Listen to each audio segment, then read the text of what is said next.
1980 yılı 4. ayının 26. günü səhər saat 1'den 23 minut ötkende tarixda misli ko'rilmagan ta'sir paydo qilgan yadro chiqib ketish voqeasi yuz bergan. U bo'lsa sobiq Sovet ittifoqining Ukraina chegarasi ichidagi Chernobil yadro elektr stansiyasining 4. nomerlik yadro reaktorida tuyuqsiz portlash yuz bergan. Bu tarixdan buyongi eng og'ir yadro elektr stansiyasi portlash voqeasi hisoblanadi. Portlash yuz berganda yadro elektr stansiyasidan atmosferaga etilib chiqqan yadro yiqilg'usi 50 tonnaga yetgan bo'lib, Hiroshima atom bombasining 10'siga to'g'ri keldi. Vayron qilingan joy va reaktor generatorlar guruhining atrofida yana 700 tonna radioaktiv reaktor surma tash bor bo'lsa-mu, biroq radioaktivlik changtuzan Sovet ittifoqining 60 ming kvadrat kilometrdan ortiq zaminni qoplagan. G'oyat zo'r portlash ovozi yarim kechidagi jimjitlikni buzib tashlab, kishilarni qattiq uyqudan cho'chib uyg'otib, xatar va o'limni yaqinlab kelayotganligidan darak bergan. Tunji turkumda naq maydonga yetib kelgan o't o'chirgichlar bu bir odatdagi portlash o'tofiti deb qaragan. Biroq qo'rqinchli bo'lgani kuchli radiatsiya ularning DNA'siga buzg'unchilik qilgan. Ko'rgil bo'lmaydigan o'lim radiatsiyasi tez surat yamrab naq maydonga tez surat yetib borgan o't o'chirish xodimlarini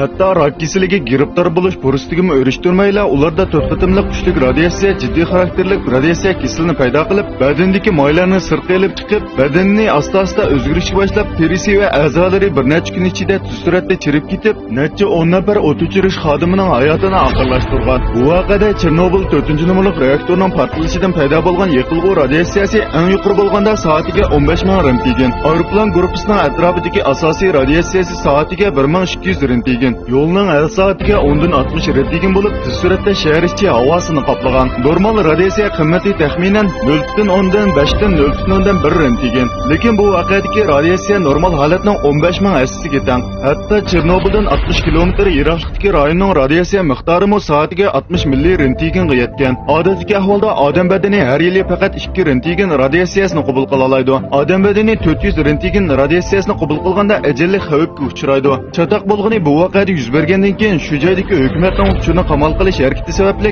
36 soatdan keyin Sovet ittifoqi jiddiy ahvolga taqobil turish komiteti qurilgan. 240 ming ofitser askar orqa-orqadan tikchar aeroplandan foydalanib havodan nurg'un qum va qo'g'ishim bilan qoplangan refleksli transpozallarni tashlab, o'limni keltirib chiqargan zanjirismon reaksiyani to'xtatgan bo'lib, hodisa yuz berib 36 soatdan keyin atrofdagi 10 kilometr doiradagi aholilar yo'tkalgan. Ammo ular yana yuqori radiatsiyaga uchrashdan saqlana olmaydigan bo'lib, nurg'un kishilar radiatsiya kasali bilan o'lib ketgan, ba'zi kishilar hayot qolgan bo'lsa-mu, hayot qolganlar radiatsiya sababidan turli asorat va radiatsiyalar odam badanining ichki qismidagi ximiyalik turli qurilmalarga ig'ir ziyon yetkazib, odam badani to'qilmalaridagi har xil atom va molekulalar orasidagi ximiyalik bog'larni uzib o'tib, odam badanidagi DNA'ni buzg'unchilik uchratgan. Kuchli radiatsiya sababidan keyingi kishilar radiatsiya kasaliga giribtor bo'lgan bo'lib, radiatsiya kasalining yushirin mezgilda insonlar badanidagi o'zgarishni his qila olmaydi. Lekin asta-asta ajallik alomatlar ko'riladi. Ya'ni qo'rsoq og'rish, ko'ngli elishish, bosh qiyish, immunik sistemasi buzg'unchilik uchrash qatorliqlar.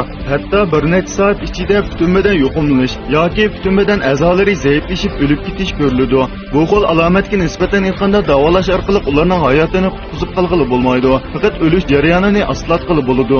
Hayot qolgan kishilarning rak kasaliga giribtor bo'lish nisbati zo'r darajada oshib, umrlik radiatsiya kasalining azobiga uchraydi. Hatto ularning avlodlarining ko'p qismining salomatligi yaxshi bo'lmagan va geni tuyuqsiz o'zgarib ketgan nurg'un kishilar shu sababli umrlik to'y qilmagan. Radiatsiya sababidan nurg'un g'alati hayvonlar paydo bo'lgan. Yashil tinchlik tashkilotining statistikaga asoslanganda Chernobil yadro voqeasida taxminan 930 ming odam qazo qilib, 270 ming odam rak kasaliga giribtor bo'lgan. Chernobil voqeasi o'chmas jarohat paydo qilgan bo'lsa-mu, xushxonarligi shuki, insonlar bu qatimqi ofatda tajribaga ega bo'lib, yadro masalasiga qat'iy sal qarmaslik qaroriga kelgan. Bu keyingi yadro elektr stansiyasini loyihalash va qurilish xizmatiga izchil ta'sir ko'rsatdi. Hozir yadro elektr stansiyasining bexatarligi Chernobil davriga solishtirganda zo'r darajada oshdi. Biroq bo'lganmagan kontrol qilg'ili bo'ladigan yadro birikish reaksiyasi texnikasi ishga oshirilishdan burun biz yana sal qarsak bo'lmaydi.